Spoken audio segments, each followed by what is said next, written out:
उत्तर प्रदेश में वायु प्रदूषण लगातार बढ़ता जा रहा है, विशेषकर पराली जलाने और दीपावली में पटाखे जलाने के कारण। पंजाब, हरियाणा और चंडीगढ़ के मौसम विभाग के निदेशक सुरेंद्र पॉल ने बताया कि बढ़ते प्रदूषण का मौसम पर भी असर पड़ रहा है। नवंबर में जहां आमतौर पर सर्दी शुरू होती थी, वहीं इस बार तापमान में काफी वृद्धि देखने को मिल रही है। इसका प्रतिकूल प्रभाव लोगों के स्वास्थ्य पर भी पड़ रहा है। फिलहाल नवंबर में गर्मी रहेगी और तापमान में वृद्धि भी जारी रहेगी। तो उत्तर प्रदेश में वायु प्रदूषण के बढ़ने के चलते जो है अब मौसम में भी बदलाव देखने को मिला है। आपको बता दें, पराली जलाने से प्रदूषण का स्तर बढ़ा है। मौसम पर प्रदूषण का असर दिख रहा है, जहां स्वास्थ्य पर प्रदूषण का प्रतिकूल प्रभाव भी इससे पड़ेगा।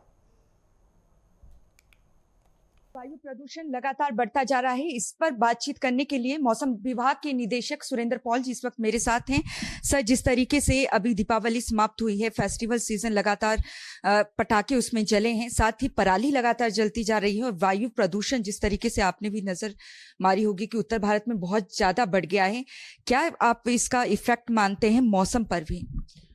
देखिए, इससे ये हो रहा है कि जैसे ही पोल्यूशन बढ़ा है, पटाखे चले हैं या पराली जली है, क्योंकि मौसम की प्रणाली ऐसी है कि यहाँ पे बिल्कुल हवा एक तरह से लॉक हो चुकी है। हवाओं की गति बहुत कम है, पश्चिमी विक्षोभ कोई बड़ा सक्रिय नहीं है, जिसकी वजह से पोल्यूशन डिस्पर्स हो, तो उससे ये हो रहा है कि लोगों की दिक्कतें बढ़ रही हैं, हेल्थ इम्प्लीकेशन ज़्यादा हो रहे हैं, रेस्पिरेटरी इलनेस बढ़ रही हैं, सांस लेने में लोगों को दिक्कत है। कारण ये है कि मौसम जो है बेसिकली इस वक्त जो है ड्राई है, और ड्राई होने के साथ-साथ में हवाएँ बिल्कुल लॉक हो रखी हैं पूरे इलाके में। अगर देखेंगे एंटी साइक्लोन पूरे एरिया में बना हुआ है। तो जैसे ही पटाखे चलते हैं या पराली ज़्यादा जलती है तो पॉल्यूशन और बढ़ता है, क्योंकि वो पॉल्यूशन कहीं जा नहीं पा रहा है, हवा नहीं है उसमें।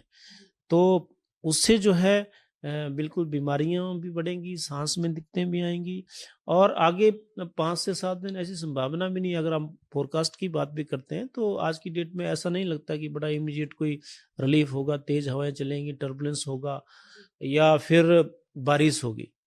तो कुल मिला के आगे जो है आने वाले समय में थोड़ा वेदर जो है गर्म भी रहेगा, क्योंकि फ़ोरकास्ट भी हमारा गर्म का है, टेम्परेचर ज़्यादा रहने का है। सर, इस बार मौसम इस तरीके का बना है कि गर्मी नवंबर के माह में अगर देखा जाए तो सर्दियां शुरू होती थी और इस वक्त भी गर्मी का मौसम है। क्या पराली इसकी मेन वजह है, मानते हैं? नहीं, देखिए, पोल्यूशन जो है वो गर्मी को बढ़ाता है। इसमें अगर वैज्ञानिक प्रारूप भी हम इसका देखते हैं तो उसमें भी जैसे पोल्यूशन बढ़ेगा तो सूर्य की रोशनी को डायरेक्ट लेता है वो पोल्यूशन, और एटमॉस्फेयर को गर्म करता है, तो वो तो कंट्रीब्यूट करता ही है।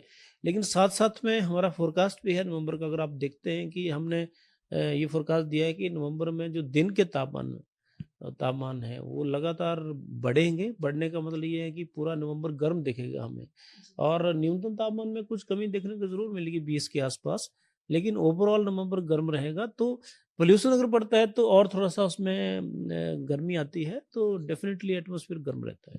देखिए, जहाँ तक एयर क्वालिटी की बात करते हैं तो एयर क्वालिटी लास्ट ईयर भी लगभग ऐसी ही थी या थोड़ी ज़्यादा थी।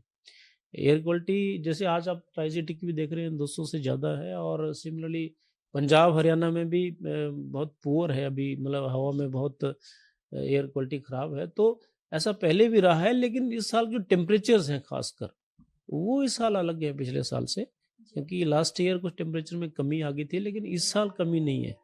हाँ, देखिए, बिल्कुल उस दिशा में मुझे लगता है कुछ अभी रिसेंट ईयर में स्टेप्स भी लिए गए हैं, और इसको और थोड़ा-सा इफ़ेक्टिव किया जाए तो और बेहतर होगा। बहुत बहुत धन्यवाद सर, सुरेंद्र पॉल जी, जो कि पंजाब, हरियाणा और चंडीगढ़ के मौसम विभाग के निदेशक है, जिन्होंने बताया कि वायु प्रदूषण जिस तरीके से खासकर उत्तर भारत में लगातार बढ़ता जा रहा है और जो हवा की क्वालिटी है वो खराब होती जा रही है, तो इसके पीछे एक बहुत बड़ा कारण कहीं ना कहीं पराली जलाना भी बताया जा रहा है। सुप्रीम कोर्ट में भी मामला विचाराधीन है और कहीं ना कहीं पंजाब और हरियाणा सरकार दोनों को ये बताना है कि उनकी तरफ से पराली जलाने के जो मामले हैं उसको रोकथाम करने के लिए क्या उचित कदम उठाए गए हैं। कैमरामैन विकास के साथ नेटवर्क 10 के लिए चंडीगढ़ से ईशा ठाकुर।